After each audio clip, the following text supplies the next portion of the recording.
जय जय राम। साधन नमन परम प्यारे राम, परम पूज्य गुरुजन, परम दिव्य आत्माएं, आप सबके मंगलाशीष लिए परमेश्वर अकारण कृपा करके अपने श्री चरणों में लेकर आए हैं।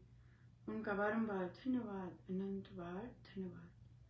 गुरुजनों की अकारण कृपा से वे हमें इस समय मन के रूपांतरण में लेकर आ रहे हैं। उनका बहुत बहुत धन्यवाद, अनंत बार धन्यवाद, अनंत बार धन्यवाद।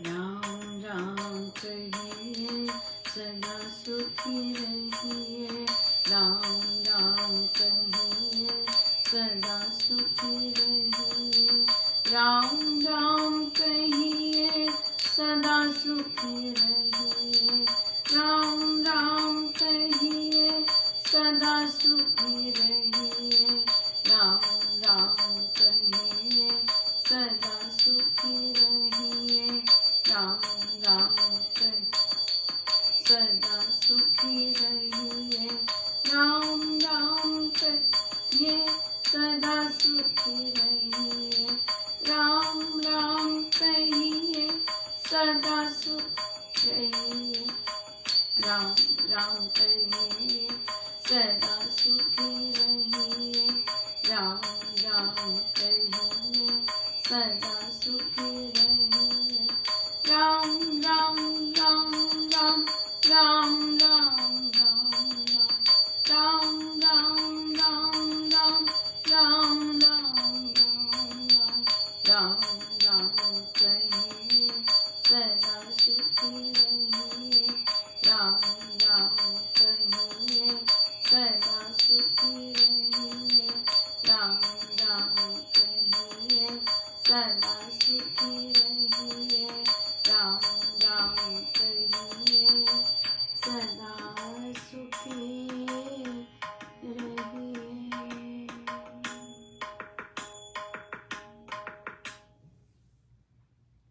श्री प्रवचन पीयूष जी।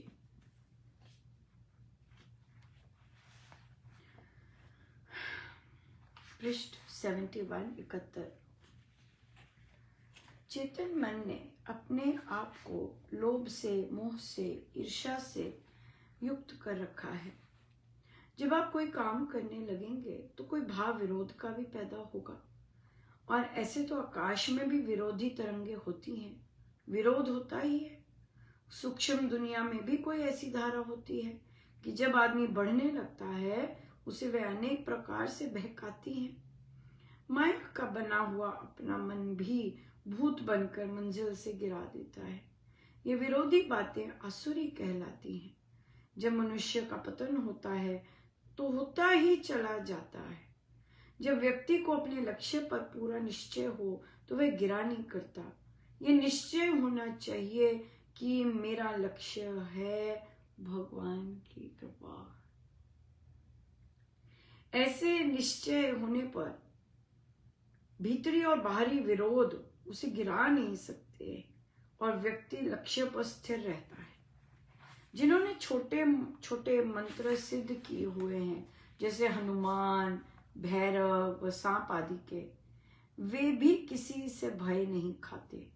फिर जिसने परम पद का मंत्र सिद्ध किया हुआ हो वह क्या नहीं कर सकेगा? उसको भय किससे हो सकेगा? भूत इत्यादि जो अपने सामने खड़े हो जाया करते हैं, अपने ही मन की वृत्तियों से पैदा हुआ करते हैं, उनसे डरना नहीं चाहिए। आसुरी वृत्तियों को मारने के लिए भगवान का नाम परम सिद्ध मंत्र है। साधना सत्संग होशियारपुर, दिनांक 26/12/1946। बिल्कुल बहुत कितना बलाढ्य है, कितना स्ट्रॉन्ग कि जिसने परम पद का मंत्र सिद्ध किया हुआ हो वह क्या नहीं कर सकेगा। ये बहुत सुंदर चीज है। हम तो गुरु कृपा को ही मानते हैं सर्वोपरि, और गुरु कृपा से ही हमारा तो सब कुछ संभव बनता भी है, और गुरु कृपा ही अपने आप लेके जाती है, अपना तो कोई एजेंडा नहीं होता। सो गुरु कृपा ही सर्वोपरि, सब वही करती है, सब कुछ वही करती है। सो प्रश्न आया कि मेरी उम्र बड़ी हो गई है, और पर मुझे एंजाइटी होने लग गई है क्योंकि मेरी शादी नहीं हुई है, और फिर लोग कहते हैं कि झुक जाओ, जैसा भी मिल रहा है, जिस तरह का भी मिल रहा है, झुक जाओ। तो मुझे बहुत स्ट्रेस होने लग गया है इस चीज़ का, जबकि मैं मानती हूँ कि शादी is just a part of life, not everything, right. और शादी हो भी जाए तो भी गारंटी नहीं है कि आप लाइफ एंजॉय कर सकेंगे आप, बिल्कुल। सो इसलिए तो बिल्कुल सही है, सोच बिल्कुल सही है, लेकिन अपनी जो धारणा है वो पक्की रखनी चाहिए, क्योंकि जिस इन्वायरमेंट में विशेषकर वे रहते हैं, और सब बाकी लोग भी रहते ही हैं, लेकिन फिर भी कई लोग इस तरह की इन्वायरमेंट और सोसाइटी में रहते हैं जहाँ पे लड़की का विवाह ना होना या ना करना एक बहुत ही नीचा माना जाता है। लेकिन देखिए, बात यह है कि सबसे पहले तो ये बात कि दूसरे जो भी कहें उससे अपने पे नहीं इफेक्ट होने देना। जैसे महाराज ने कहा है, विरोधी शक्तियां आएंगी, राइट। अपना जो निश्चय है वो सुदृढ़ होना चाहिए कि नहीं, मेरे ऊपर महाराज की, मेरे गुरुदेव की, मेरे प्रभु की कृपा संपूर्ण रूप से बरस रही है। अगर मुझे संसार की एक चीज नहीं मिल रही तो पर मेरे पास बाकी सब कुछ, तो सब कुछ है ना। ये है इसकी बात। संसार की एक चीज नहीं मिल रही ना, बाकी तो सब कुछ है। बाकी मेरी सोच अच्छी हो रही है, मैं अपने पे काम कर रही हूँ, मैं भक्ति करती हूँ, और मैं कमाती भी हूँ या कमाने लग जाऊंगी, अपने पैरों पे खड़ी हो रही हूँ, तो सब कुछ है। मैं खुश हूँ, मैं अपने पेरेंट्स के साथ हूँ, है ना, मैं हैप्पी। मैं उनकी टेक केयर कर सकती हूँ जब मुझे ज़रूरत होती है, मुझे किसी से पूछना नहीं पड़ता उनकी टेक केयर करने के लिए। सो आई एम हैप्पी। एक ही चीज़ है ना बस जीवन में जो नहीं हुई, और वो एक ही चीज़ सब कुछ नहीं है, बिल्कुल सब कुछ नहीं है। तो फिर इसलिए ये जो गिल्ट्स आ जाने, वो अगर यहाँ हो जाता, वहाँ हो जाता, नहीं। क्योंकि देखिए, जो आपकी सोच प्रभु ने ऑलरेडी भी होगी, लेकिन प्रभु ने कृपा करके इस तरह से साधना से और उनकी शिक्षाओं से जैसी बन रही है, तो देखिए उस तरह के जो पुरुष हैं वो बहुत सारी सोसाइटीज में अभी वैसे तैयार हुए ही नहीं है जो महिला को उस तरह का आदर सम्मान दे सके, राइट। और उनकी सोच, देखिए डायलॉग जो है कई लोग बड़े इजीली कॉपी कर लेते हैं, बहुत ज़्यादा, लेकिन मेन बात है कि हम रियल में वैसे हैं या सिर्फ डायलॉग ही हमारे आ रहे हैं। ये बहुत इम्पोर्टेंट चीज़ है। सो इसलिए अगर कहीं नहीं भी होता और लगता है बहुत अच्छा था, सोच विचार मिल रहे थे, नहीं जी। केवल फोन पे बात करके नहीं पता चलता कि सोच विचार मिल रहे हैं। सामने भी 5 मिनट में नहीं पता चलता कि हम कंपैटिबल हैं, नहीं पता चलता। कॉम्प्रोमाइज और एडजस्टमेंट्स तो विवाह के बाद करने होते हैं। जब हमने अच्छा, हमारी एक कैटेगरी से निकल गया और अब हमें जो दिखा, जो मिला है वहां कॉम्प्रोमाइज सब शुरू होता है, एडजस्ट करना, स्वीकारना, अपने से ऑपोजिट मिल जाता है और मिलता ही है, और वहां पे स्वीकृति होनी, वहां पे एडजस्ट करना, वहां पे एडजस्ट किया जाता है, ना कि बेसिक वैल्यूज ही आप वहां पे नीचे कर दे, राइट। कि जैसे कि पढ़ा लिखा ही ना हो, और अगर आप पढ़े लिखे हैं तो वो पढ़ा लिखा ही ना हो, तो वहां पे भी गड़बड़ हो जाती है। या फिर बहुत ज्यादा ड्रिंक करता है, इस तरह की चीजें हैं। तो चलो हो नहीं रही तो इसका मतलब ये थोड़ा ना कि भाई आप यहाँ पे यस कर दो, नहीं। इससे कि नहीं, आराम से बैठो आराम से बैठो, और जो मन करता है, जिस तरह का जीवन जी रहे हैं और जैसा जीना चाहते हैं वैसा जिए, और आनंदित रहे। मेन बात है, ये जीवन की छोटी सी चीज है, बहुत बड़ी चीज नहीं है। क्योंकि कई बार आप जीवन की छोटी सी चीज हम इतनी बड़ी बना लेते हैं, इतनी बड़ी बन जाती है कि लाइफ में बहुत सारी चीजें वहाँ स्टैंड स्टिल हो जाती हैं। मुझे महाराज ने भी कहा था कि बच्ची लड़की का विवाह ही सब कुछ नहीं है, और भी बहुत कुछ ही है, बहुत कुछ है। सो इसलिए हमारे गुरुजन बहुत ज़बरदस्त ऊंची सोच के हैं, और अपने आप को स्ट्रांग रखना है कि अगर जीवन की एक चीज़ नहीं मिली तो वहाँ पे स्ट्रांग रखिएगा, और रामाश्रित, गुरु के आश्रित चलते जाइएगा। बिल्कुल कोई उपाय करने की जरूरत नहीं है। शादी के लिए, बच्चे के लिए कोई उपाय मत कीजिएगा।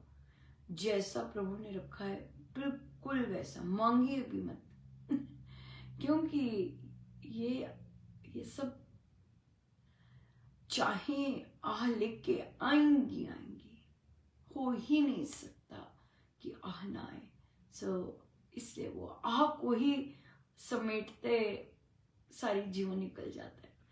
इसलिए मत सोचिएगा, मत चाहिएगा। महाराज से बल मांगिए, प्रभु से बल मांगिए कि प्रभु एक ही तो चीज नहीं दी आपने, इतनी सारी चीजें दी है, पर मैं बहुत सारी चीजों के लिए धन्यवाद दूं मैं इसके लिए भी धन्यवाद दूं, मैं इसके लिए भी धन्यवाद दूं, मैं इसके लिए भी धन्यवाद दूं। एक ही चीज नहीं है ना, तो पर मुझे बल दीजिएगा भगवान, बल दीजिएगा।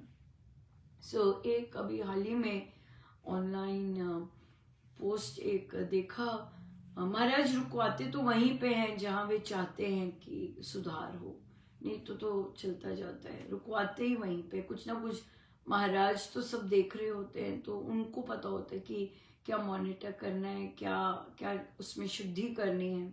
तो एक जगह पे उन्होंने बहुत कोई वरिष्ठ साधक जी के और उनके पुत्र और इस तरह की बात लिखी कि कैसे बच्चा ना होने के कारण कितना बुरा हाल हो रहा था उनके बेटे का, कि यहाँ तक कि सुसाइड अटेम्प्ट भी किया, जस्ट बिकॉज कि वह संसार की बातें नहीं सहन कर पा रहा था या सामना नहीं कर पा रहा था, राइट। वहां पे फिर आया कि महाराज ने ये दिया, ये कहा, ये पढ़िए, और फिर बच्चा हो गया, जो कि डॉक्टर्स भी नहीं कर पा रहे थे, और ऐसे। तो ऐसे पोस्ट जो होते हैं हमारे गुरुजनों के, मुझे बहुत दुख होता है। और क्योंकि वे सकामता और बच्चे की तरफ लेके जा रहे, संसार की तरफ ये पोस्ट लेके जाते हैं, और संसार में घुसाने के लिए पोस्ट लेके जाते हैं। तो ऑफ कोर्स महाराज ने मुझसे लिखवाया कि कृपया और बातें कीजिए भाई, गुरुजन कैसी मस्ती देते हैं, कैसे हमारी राम नाम से हमारी कामनाएं समाप्त हो जाती हैं, कैसे हमें ऐसी चीजों का सामना करना आ जाता है ना, विरोधी शक्तियों का सामना करना आ जाता है, कैसे हम और अंदर से बलिष्ठ बनते हैं, बलवान बनते हैं। ऐसी चीजों की बात कीजिएगा rather than संसार में घुस रहने की। तो साधक जी ने बड़े बड़े आदर भाव से लिखा, नहीं जी, इसका अभिप्राय ये नहीं है, इसका अभिप्राय ये है कि जो लोग इधर जाते हैं, इधर उधर जाते हैं, टोना टोटका करने इधर वगैरह वगैरह, वो अपनी इच्छा का यहीं पे पूर्ति कर सकते हैं, यहीं पे वे पूर्ण हो सकती है ये पाठ करके। लेकिन फिर भी तो उन्हें कहा कि ठीक है, आपका जो अभिप्राय है लेकिन वो पोस्ट में झलक नहीं रहा। आपने जो मुझे बताया है वो अलग बात है, वो अलग तरह से अलग चीज समझाई है, लेकिन पोस्ट में तो ये नहीं है ना। तो उन्हें विनती की कि भी आपसे निवेदन है कि आप पोस्ट को फिर से सही ढंग से लिख के फिर प्रस्तुत करें, rather than कि सकाम और संसार की तरफ झलकना, बच्चा, विवाह, ये सब संसार की तरफ ही झोंकने की मतलब है। बल्कि जो प्रभु ने दिया है, जैसी सिचुएशन परिस्थिति दी है, असली बात तो है कि उसका हम डट के सामना कर सके। और ये सारी जो संसार विरोधी शक्ति, माया विरोधी शक्तियां बन के आता है, वहां पे हम सम रह सके, बिल्कुल शांत रह सकें, कोई चलायमान नहीं कर सके हमें, यानी कि हम आत्महत्या तक इतना घोर पाप करने के लिए चल पड़े। सो राम नाम, तो अगर राम नाम नहीं बसा तो फिर हम संसार की चपेट में आ ही जाएंगे।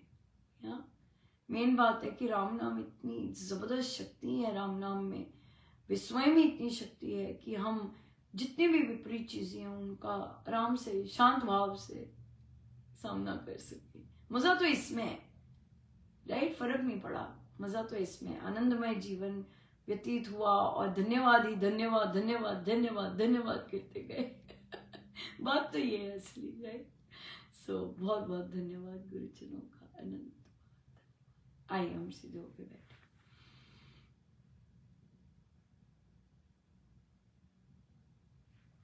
सब गुरुजनों का उनके श्री श्री चरणों में जय जय राम, जय जय राम।